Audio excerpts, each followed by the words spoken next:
Welcome to the Stay Grounded podcast, brought to you by Java Press Coffee Company. My name is Raj Jana, and I'm the Chief Brewing Officer here at Java Press, where we help people make daily happiness a priority using the coffee we love. I interview people from all walks of life to discuss happiness, success, fulfillment, and ways to infuse it all into daily life. I want to dissect different thought processes and turn them into powerful insights that empower you to stay grounded and make daily happiness and fulfillment a reality. So thanks for joining me today. Now, let's get to grinding. Yo, welcome to episode 31 of the Stay Grounded podcast. Super excited to be introducing today's guest, Ms. Sheevan Moran. So Sheevan is a business advisor, a master coach, and this is the most important part. She is an energetic thought leader. Now, I know it sounds crazy, but Sheevan has mastered the use of energy to help over 25,000 people achieve freedom and flow in their life. And when I first met Sheevan, she's a good friend of mine.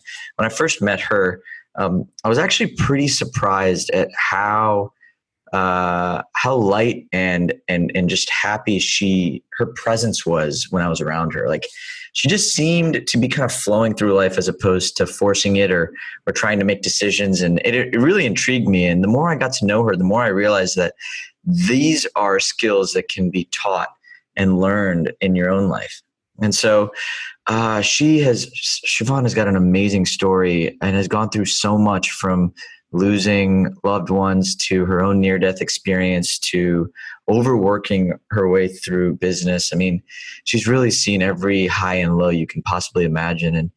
And it's been amazing to see kind of how her own journey has influenced what she teaches now to thousands of people around the world. So I'm super excited that she gets to share it today. She actually even makes her training free for us at unleashyourprosperity.com, where you can kind of get introduced to these concepts of flow. So once you listen to the interview, if it's something you're interested in, definitely go check it out. She's giving it all away for free. And this concept has been something that's huge in my own life. And I attribute a lot of my own propensity for saying yes to things and just wanting to explore more and trust my gut and instinct to the things that Sheevan has taught. And so super excited for her to be here today with us. And so before we get started, if you haven't already, subscribe, review, and rate the podcast on whatever medium you choose to listen to it on. And if you have any questions or anything, you want to get in touch, shoot me an email at chiefbrewer@javapress.com. I'm here for you, and I want to hear from you. So anyways, I'm going to stop rambling, and without further ado, please welcome Ms. Sheevan Moran.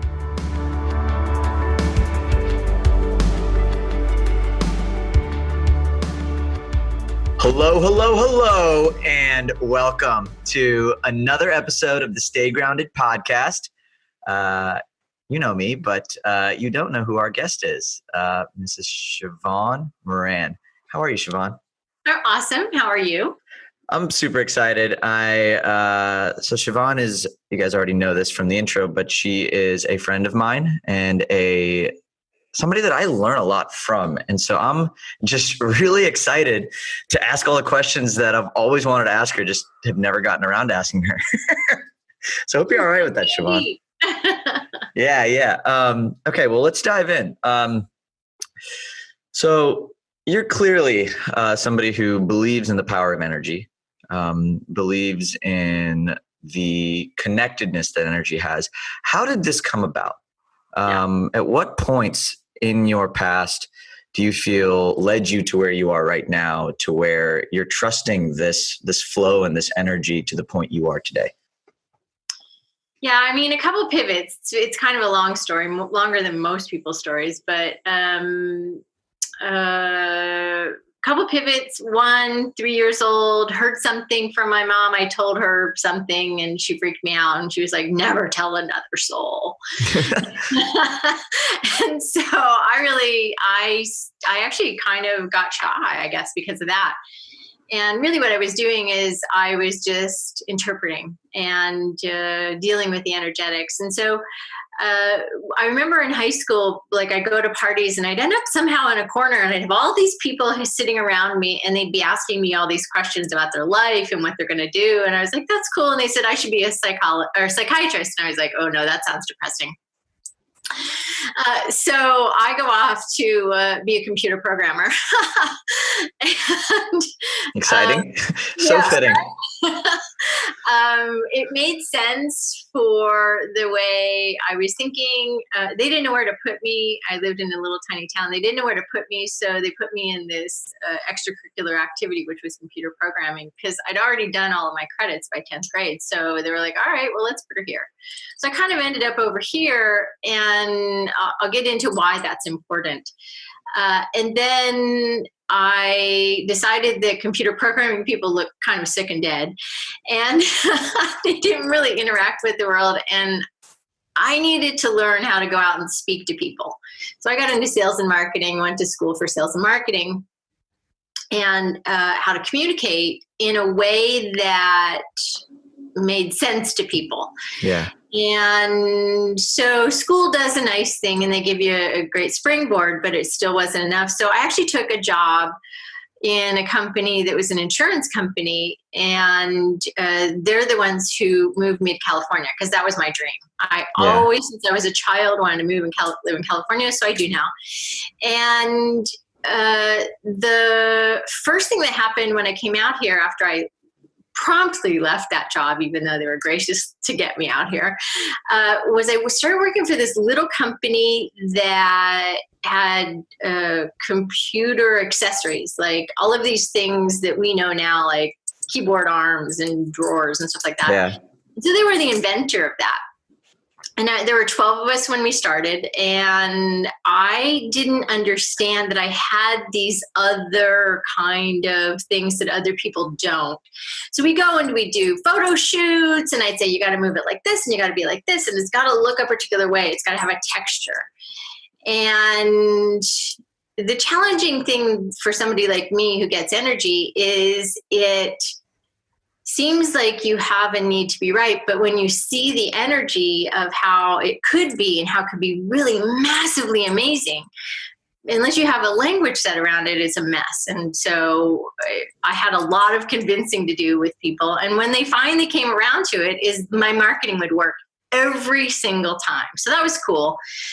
Then fast forward, my husband dies, and the first thing that my dad's best friend says to me when she's visiting is she said, hey, now's the time when you're going to find out what your gifts are and what you're here to do. And I was like, okay, whatever you're saying. My whole world had just been collapsed. Yeah. So it sounded like good advice. And the one thing she said that I still live by today is she said, say yes to everything. And I was like, oh, and this is what my head sounded like. Okay, sounds like a plan. Only plan a thing. That's exactly how I still hear it in my head. So that led me to stay at the job, help this other company that I'd moved into grow, and leave and try to not work for a year. Tell an entrepreneur not to work for a year. Right? Anyway, I ended up running a museum. I didn't know anything about museums. Trying not to work for a year. I just went to volunteer. So fast forward a little bit more, and then I got sick and I got misdiagnosed and I nearly died. God, so much packed in this like one story. Oh no, it's like these pivots that are important. So, and there are lessons in each of them for everyone. So I hope you're getting a lesson from it. But nearly died, found out, and I was helping a company that was a pharma company get built, found out I didn't believe in drugs. So I didn't want to take any drugs. And I had this thing in my head that if I can build a company, I can heal my body. Yeah. I didn't know anything from anything. Like I'd never even had a freaking massage before. So how could I possibly know that? But that's really what was playing in my head. And so I let them inject me with this stuff, and I went home and I thought, well, if I can build a company, I can fix this. Yeah. How to be like a code. So that's what I started thinking. And then I healed myself. And then I took a class on how energy works. And I was like, oh, this is what these other weird loony people over here are talking about, but they don't know how to really speak it out into the world that is safe and sane. I get it. I have this. I've always had this. So it's like, cool. I'll just keep myself healthy for the rest of my life. Yay. Nice. Then universe always has a plan, right? Our soul has a plan for us. Go to Nepal. I'm at Base Camp Everest. A lady in our group has a massive stroke, and I'm using these tools that I'd used on myself. And I worked on her for 7 hours, and she lived and was walking and talking. Wow. And I was like, holy crap, I am building companies. My specialty is like getting companies from an idea to big and sold. Or if they don't want to be sold, just big and really into their mission. And I was like, dang, I use this and this process, and this woman is alive. And what I'm doing over here is not that important. And I need to do more of that. And so I came back kind of on fire, and I don't know what happened, but people started coming to me to have them healed or helped or changed, whatever that was. And the first woman that came to me, she begged me. Somehow she got my phone number. She begged me to come to her house. And I'm like, really? I'm like over here building this pharma company. Right. Doing a lot. Saving lives, building companies. Come on. I'm like, I'm not doing, no. And I was like, wait a minute. Okay, let's just go and see. Okay, I agreed. And she said, I have cancer. And I was like, oh my God. Okay. She said, I have heard some things about you and what you're doing, and I need your help. And I think you're the only one who could do it. And I was like, okay. I said, well, all I have is this technology. It works. It worked on me. It's worked on a few other people. Let's see. And she had a short amount of time to live. And I was like, okay, I don't know what else to do. So I tried and worked with her a couple of times, and she did live, and the cancer was gone. And I was like, what? Okay, this is bizarre. So people kept coming. I started 1 clinic, 2 clinics, 3 clinics, 4 clinics. People just kept coming. And so then I started a school. So what happened along the journey was that I realized that not everybody, it took me a long time. I realized that not everybody has this as an innate skill to pull it apart, make it safe and sane for the rest of the world to use, and actually use it in his business and a body at the same time. And I was that person. So that's kind of how I ended up here. Let me ask you something. What does energy mean for you? Mm-hmm. Let's say I don't know anything about energy, and I'm sitting here. How do you explain it to me, mm-hmm. In a way that, I guess, just for you? Like, how do you communicate with someone like me? Yeah. So I say, have you ever gone into a space or room and you were feeling really good before you went in, and all of a sudden you feel like crap? Has that ever happened? Yeah. Right. That's energy. It doesn't make sense, but you have a sense that it was like something changed, and we blame ourselves. And 98% of our world, like there's only this and all of this stuff around us. This is like less than 2% that's physical. So we have 98% that we don't know or utilize. I accept a little bit in breath, and that's about it. And there are all of these other textures around us that we are being impacted by, whether we like it or not, whether we know it or not. And they're actually influencing our choices and decisions. So if you think about crowd mentality is you get caught up in a whole bunch of people's energy and you get moving in that direction.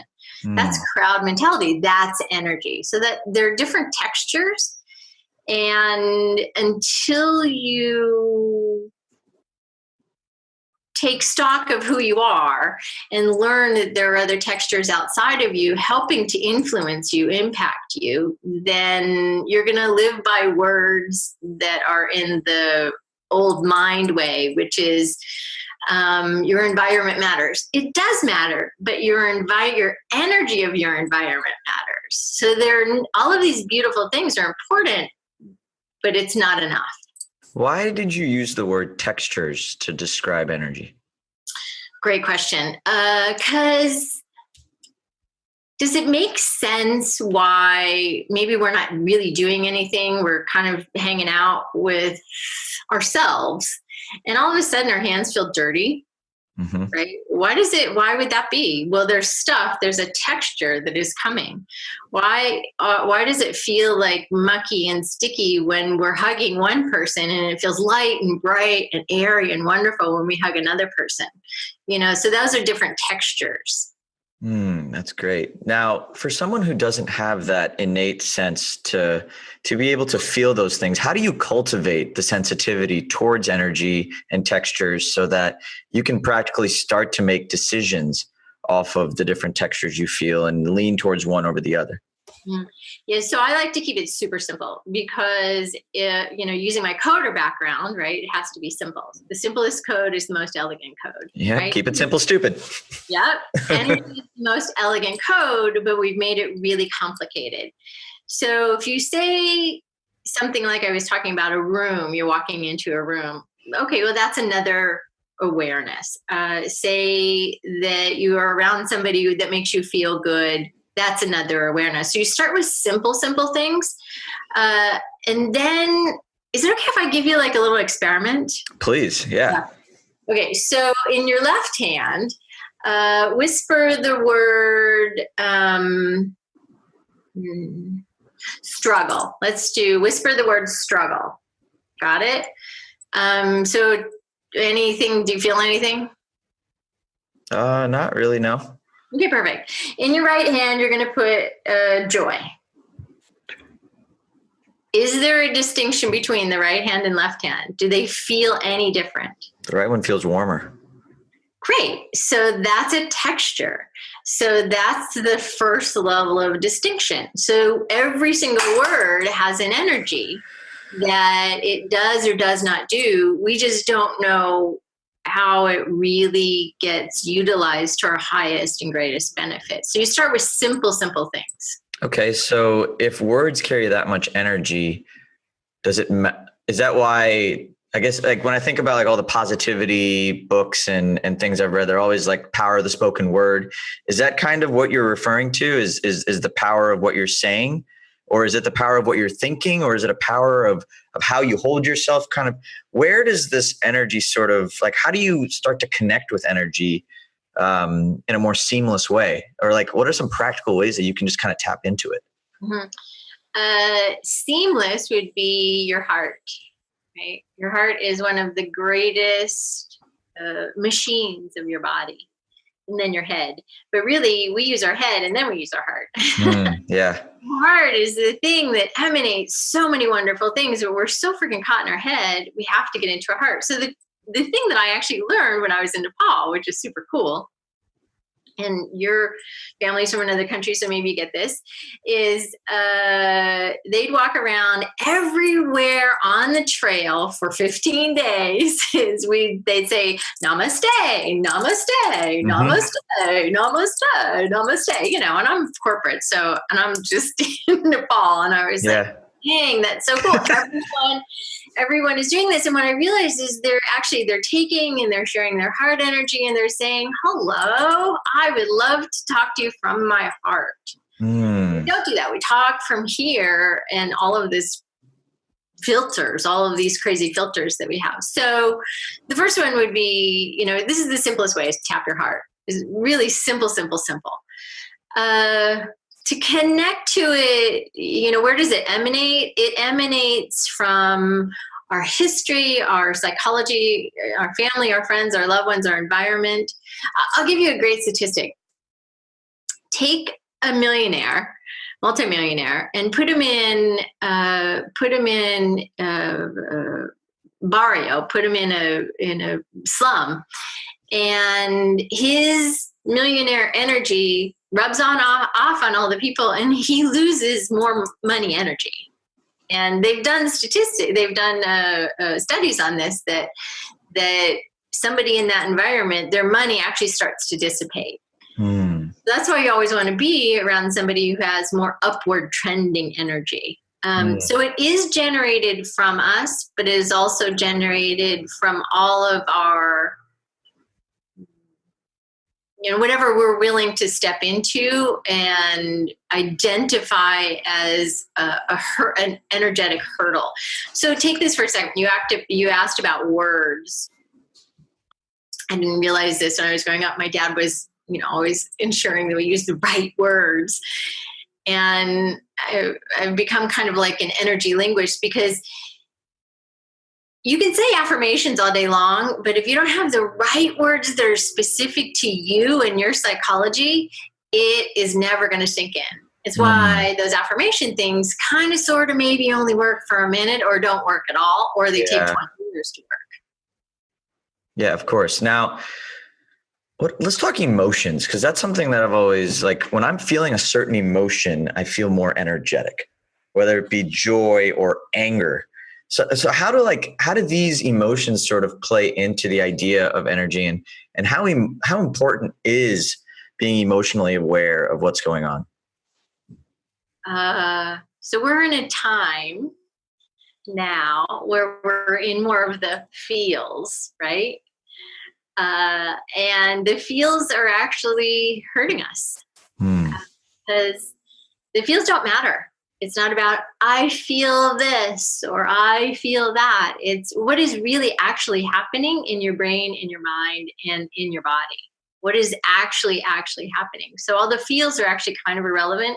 Anger is destructive. Energetically, I love this idea of anger energy. I don't have any picture I can show you at hand, but imagine a whole bunch of jagged rocks, like a whole bunch of jagged edges, and that's anger energy. And somebody feels that. They can feel it. Like you hear, I feel like I'm being stabbed in the back. Well, energy actually can do that.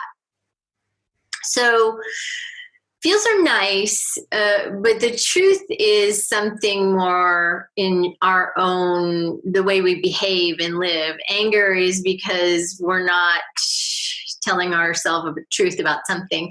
And love and joy and peace and all of those things, they're going to move energy more easily. So when I first started, I'll give you this example. When I first started, I would like have my hand real intense, and it was like, yeah, we're going to do this. Yeah.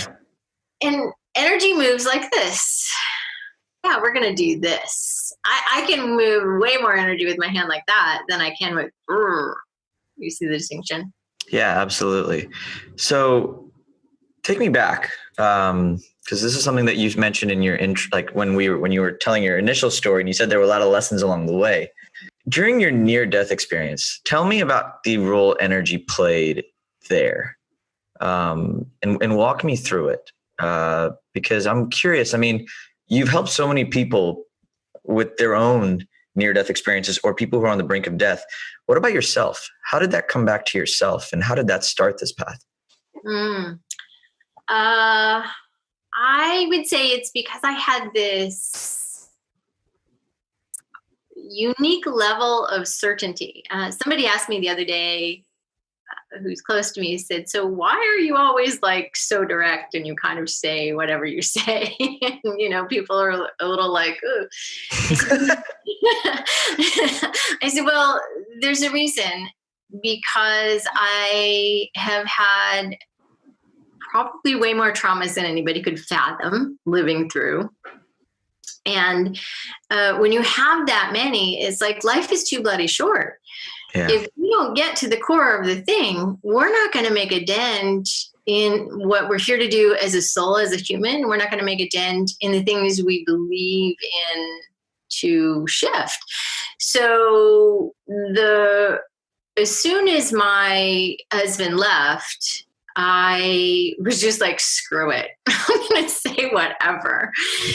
And after I nearly lost my own life because I had given so much of my essence and my energy to these other businesses I was growing, I didn't know how to stop that from draining out of me. And then I had to rework all of the code and be like, wait, I don't have to give all of mine away. Yeah. I have to learn the sequence. I have to embody a sequence. And so I started rewinding the sequence. And it was kind of like in that, when I was laying on the emergency room table, it's a very vivid memory.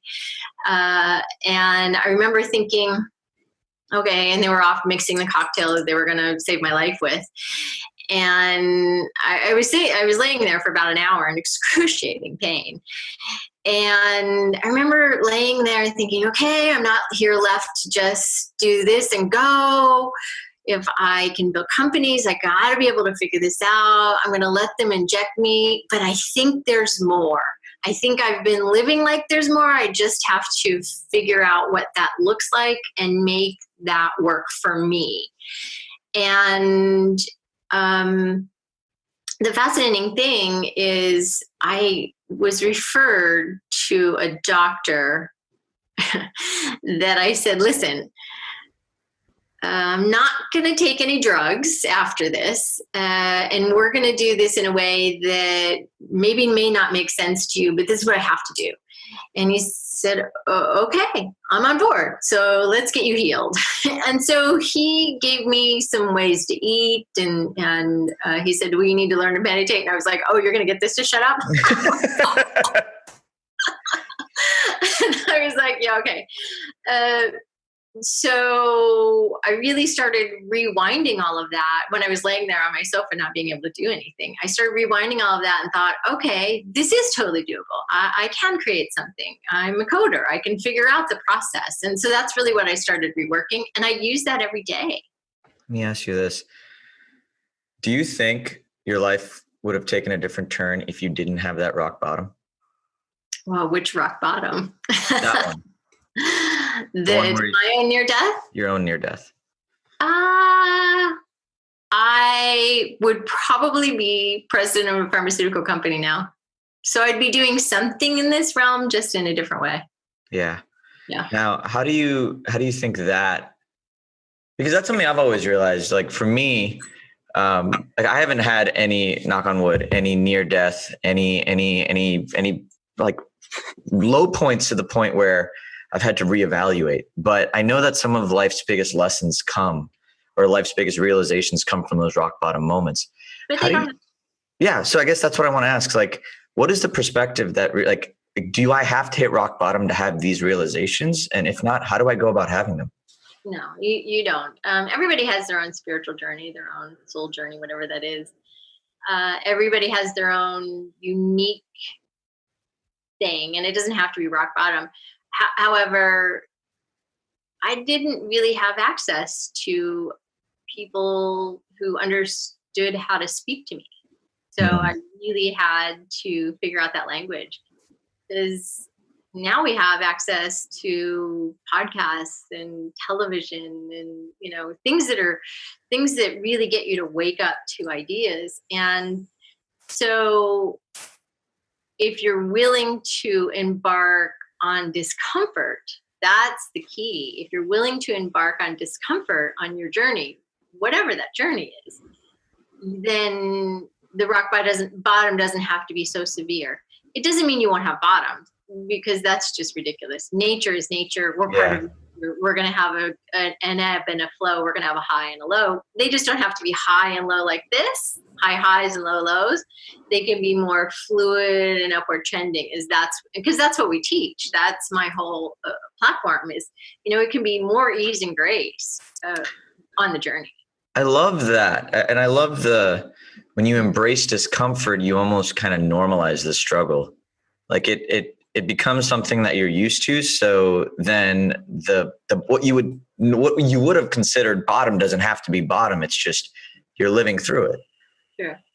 I didn't really consider any of that rock bottom. I mean, really, when I tell the story, I don't really think any of it's rock bottom. I mean, I think it's each of those pieces to the puzzle, and all of the different things that happened before and since. All of those pieces are just awesome opportunities to bring another dimension to helping humanity be more of what it's meant to be. We're energetic beings inside of a body that needs to interact with things like this and Wi-Fi and stuff. And as we get more engaged with invisible energies, this becomes more and more critical to address and learn and master. Yeah, absolutely. Now, what does your own personal journey look like when it comes to taking what you've learned and going even further? It's like, how are you growing your own capacity to channel and harness energy? Well, I have a kind of a sole purpose of how many can I disseminate this training, understanding, next level to. And, we've had thousands, tens of thousands, many tens of thousands. And it's really, how do I formalize this in a system? So last year we created a school.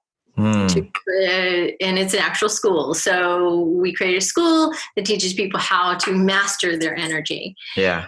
And that has a podcast and it has a physical location, and we have certified trainers all over the United States. We have two coming from other countries now all of a sudden. So a year ago, we didn't really have a school. We had things that I would teach, etc. But so now it's a formalized school. So that's one way. I write incessantly.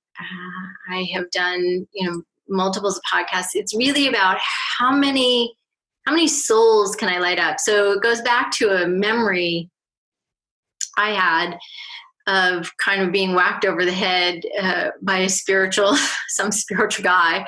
And I remember kind of having this vision of, dang, there are a lot of little lights out there that are so dim.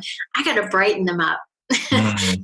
And there are billions of them. So I've got a lot of work to do. So it's really about how do I disseminate that out into the world so people can disseminate it out into their own world. Because if I can help one person, but if I can help a person who has a company, whether it's they have 1 or 2 or 5 or 5,000 people that report to them, then I've lit up more souls. So. Absolutely. Now, speaking of lighting up souls, you had mentioned something in your story about the power of saying yes, and I kind of tabled that because I wanted to come back to that, and I'm coming back to it now. What does the power of saying yes mean? I mean, I've seen it in my own life where you can't really connect the dots looking forward; you can only connect them looking backwards. And so the things I've said yes to at certain times I didn't want to say yes to always led to something even bigger and better. So how does the power of saying yes show up in your own life? And what is the power of saying yes? Mm-hmm. It could be something as simple. Recently I was in Africa and I stayed an extra 4 days, and I kind of like to do this little self-adventure kind of thing of like, I have no plans. Let's see what happens. And it makes me stay connected to the uncertainty.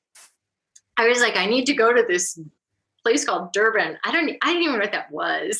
It's like, I just got to go here. So I go, and I don't have a raw, it's really, you just put myself in circumstances. And I find out that Gandhi's original settlement was in Durban. I'm like, yeah, man, there we go. That's what I did. That's exactly right. Going there, and I get this little Uber driver, and I'm like, so can I have you for the whole day? And he's like, and I said, and you're going to say yes, right? So, it's little things like that, and had an amazing experience. Ended up talking with a Zulu warrior priest and gave him some blessing. He was like, you have something special. Just like, what? That's a yes. That's a weird yes. Then there are the business yeses of like, okay, spend a huge amount of money to engage with one person you want to hang out with for 3 hours and see what that is. And it's like, okay, yes, that's exactly right. Or I remember one of my first interesting yeses was I was invited to go and study something in the Philippines. And I was like, huh? okay, it's kind of weird. I was like, sure, yes, of course I'm going to go. And I went and, I helped them build a whole platform of spiritual teachers and students for like 500,000 students. I was like, oh yeah, cool. Couldn't have ever done that without saying yes. So it doesn't always look easy, simple, fun, like I have the time, like it is financially viable, but it always is 100% aligned. So what's the importance of saying yes? Well, yes, if you think about yes energy is fluid and flowing, and it's kind of like a more positive, consistent, fluid river. No is assuming the head is assuming it needs to figure it out. And the yes is the heart going, of course, you are 100% safe and taken care of. And the no is the head going, oh, I got to know how it looks. I got to know what the ROI is. I got to know all of these nuances. I was writing to one of our inner tribes this morning, and I remember one of my early turnarounds for a company that came through the energy stuff. And finally, one day I decided to ask him, why is it that you have stuck around? Why is it, you think you've had so much success with this work we've done? He said, no matter how weird or stupid I thought it was, I just said yes and did whatever you said. And now he has a $40 million company. I was like, okay, cool. That makes sense. Cool. So it just really turns things on. It lights things up. How do you feel? How does saying yes feel? Well, try this. So close your eyes for a second. Okay. And say no, no, no, no, no, no, no. And check into your body. No. Check into your body. Tell me what it feels like. Feels like no. I mean, just, yeah. It doesn't really feel like anything. It just feels like I'm just sitting here. Is your breathing kind of shallow? Is it deep? What's happening? It feels shallow. I feel bored. Yeah. In a sense. Yeah. Got it. So now say yes, yes, yes, yes, yes. Yes, yes, yes, yes, yes. Yeah, I feel better. I feel more uplifted. That's really weird. I don't understand that. I don't get it. Well, it's like, cause like, how do words have such a power? Is it like, how do words just naturally carry that power with you to be able to change a mood or change a feeling or change the outcome? Like that's crazy to me. I'd love to hear your take on that. Well, we go back to some of the ancient writings, and it's just like in the beginning there was light, and then the word. And so we have to deal with energy as light, and then we have to deal with the word. And if we don't deal with the word in a way that is more light, then we will have a lower, more difficult experience. If we go toward more light-oriented things, with a caveat, I will say, because each of our own psychologies, and I mentioned this before, has words and ways that help us get lighter. And it doesn't mean that it's like, I don't know, all of these the secret way or all of these things. We actually have our own way. And that's what we teach, is how energy gets you to your word and your solution and your way of light. So words have power, but before a word is an energy. How do I understand my own energy? Like what words I need to be saying? How do I understand? So, okay. Fair enough. So so it's not the brain, it's the heart. It's 100% not the brain. It's the heart, but it's also awareness of, all right, this person feels good. This person feels poopy. This is odd. Wonder what's going on there. It's really having and kind of taking note of each circumstance and recording it and saying, this is right. This is right. Not the feels, but awareness. Let me ask you this. So there are certain concepts that always bring me, and I've noticed a lot of people, like universal concepts that bring you back into a positive energy, like gratitude, right? So when you feel grateful for something, you're naturally like bringing in a really good vibe and feeling within yourself. Yeah. Why are certain words universal to, or certain concepts universal to everybody, and then certain ones very unique to you? So we have fleas and cockroaches, yes? Yeah. And we have birds and eagles, yes? Yeah. Fleas and cockroaches kind of go in the dark and hidden, and, they're small and they're kind of sneaky and, so on and so forth. And birds and eagles, they're flying and they're soaring and they're looking down. So they're different energies, if you think of it like that. So an energy of gratitude. We did this study when I first started this. We did this study of about 100 people, including people in prison, to see the difference between love and gratitude, because I was trying to prove something I had in my brain that didn't make sense, that I couldn't explain. So I'm a scientist, of course. I was like, okay, I'm going to see if even the most hardened criminals have love or gratitude. And what it proved out is that gratitude vibrates more like the eagle, higher. And even the most hardened criminals have gratitude for at least one thing, which blew my mind. And whatever else is going on in their world, it's irrelevant. So gratitude gives us the ability to soar, and it gives wings to things that we've said yes to. It's a beautiful way of looking at it. So it almost like, it's like a power source, if you would, more than a concept or a word. It's almost like you're like, by engaging with gratitude, you're unlocking your ability to become the eagle. Is that a good wraparound? So it's kind of like love is here and gratitude is like, Okay. Yeah. So it's all connected. So, God, I love this. And what I love about this most is that it's very empowering to have the ability to create and connect with things that light you up. And what I love about you and what you teach and the way you show up is that nothing is out of your control. So for someone who might feel like everything is out of control, how do you bring them back to center into this world?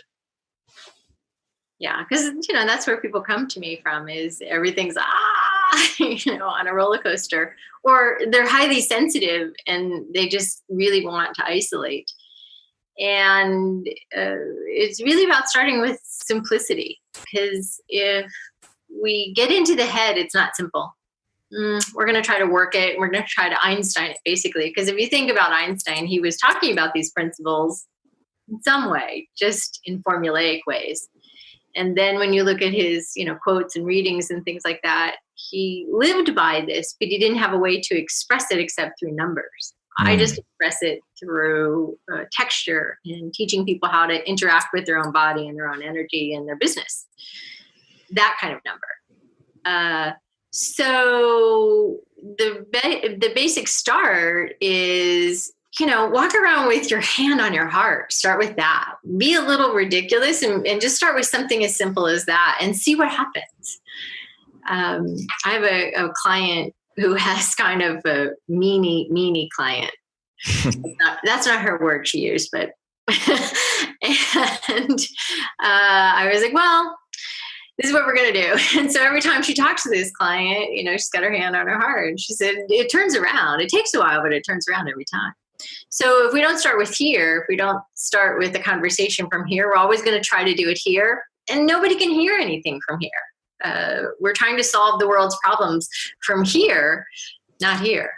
Is that why you think vulnerability is such an important trait for connecting with people? Because it's coming from here? I think vulnerability is an ability for people to see that you're not above them. It's less ego. And it says, hey, I'm just on the human journey just like you. I may be like 100 steps ahead. I may be one step ahead, but vulnerability gives the world presence to the fact that, hey, you know what? Everybody's had something. You look at Buddha. I mean, holy smokes, that dude probably had all kinds of stuff. You know, you look at all of the teachers. You know, they all had some sort of like journey that they had to go through and had to talk about how vulnerable they were and how kind of it sucked. Yeah, absolutely. No, I love God. This is why I love your perspective on things. Like I said, it empowers me in a lot of different ways. And what's beautiful is that, like, now I'm sitting here, right? I'm sitting in an amazing state. And after talking to you, I feel 10 times better in many ways. Now, if somebody's in a relationship or in a friendship or in some way where this type of interaction isn't happening, how do you turn that around? Like, you can't change somebody else, but you can change the way you show up. So how does that work? And how dodoes that look? Yeah, you have to step into what you're willing to do for you and about you and around you, because the truth of the matter is we're actually all the creators of our own universe. Whatever we see in front of us is exactly what we created, whether we like it or not, whether it feels good or not, it just is. And now what do we do to unwind it, rewind it, and make something into it? And maybe you don't have tools. Maybe your windshield is so cloggy that all you can see is what I call Poopy Bill. Right? Poopy Bill. It's just like, it's super cloudy and maybe all you can see is Poopy Bill. And that's okay. That's when you need help. That's when you need somebody to help clean the windshield for you so you can take that next step. So, I mean, you asked earlier about, you know, what do I do? Sometimes I end up in really interesting circumstances that are so not Clarityville and Happyville, but I know I'm there to bring a little bit of cleaning of the windshield for them to see something new, do something new, shift something. And maybe it's just my presence. Because of the tools I use and I have, I'm going to have a lot of ability to help others. I love it. So if somebody wanted to learn more about kind of some of these tools from you, how would we even get started? We start people really small and slow. And unless you're really, this is how people have interacted with me my entire time of doing this over 20 years. And it still blows my brain is, the soul always knows, and then the personality has to try to figure out what the frick is the soul knowing that has to get me to a yes and figure out what action step. And so we actually start people super, super simple with something like unleash your prosperity. Now, I think of prosperity as all of energy. Most people think of prosperity as money, but that's okay. Money and energy are the same. I'm just giving you a bridge. And the more money you have, the more ability you have to actually fulfill your soul's potential and go through this stuff that you need to go through to get to the other shore anyway. So we start with that, unleash your prosperity. And then the people who know, I always say, just follow that knowing, because it's always going to turn out into your most amazing success if you say yes. The challenge is getting beyond this to say yes. I love that. I love you. You make me happy. So yes, we will. Sheevan, this has been such a jam-packed interview with so much goodness. I have one last question for you that actually I have many more questions for you, but we're running out of time. So I'm going to ask you one super question that I ask all of our amazing guests who are on the show. In the midst of everything you've been through, the amount of people you've helped, where you're going and where you've come from, how do you stay grounded every day? I have a solid routine. I have a meditation practice. I have energy practices. I have if I'm feeling mad, sad, worried, weird, off something, I'm going to go and serve somebody. That's how I stay grounded is, if something's a little funky or stuck, it's like, how many people can I serve today? Let's go. Come on. I love that. So when in doubt, guys, just help people. Go make them laugh, go hug them, go feed them. We have a charity because of this, go make them laugh, go hug them, go feed them, and, or go teach them. Yeah, the 410. So much love. Oh my gosh, Sheevan, this has been an amazing conversation. I hope everybody listening got as much juice out of this as I did. I'm sitting here with I'm gonna have to re-listen to this a couple times just to internalize a lot of these concepts. But everybody, that's a wrap for this episode of the Stay Grounded podcast. I'm your host, Raj. This is your friend, Sheevan. And from us, stay grounded. We will chat with you soon. Thanks for joining us today on this episode of the Stay Grounded podcast, brought to you by Java Press Coffee Company. My name is Raj, and I hope you found this interview helpful as you create your own ways to make daily happiness a priority. If you're interested in learning more about how your morning coffee can turn into a consistent source of joy in your life, visit www.javapress.com to learn how our products can help you do that, and use the coupon code PODCAST for 10% off your purchase. Again, thanks so much for joining us. Stay grounded.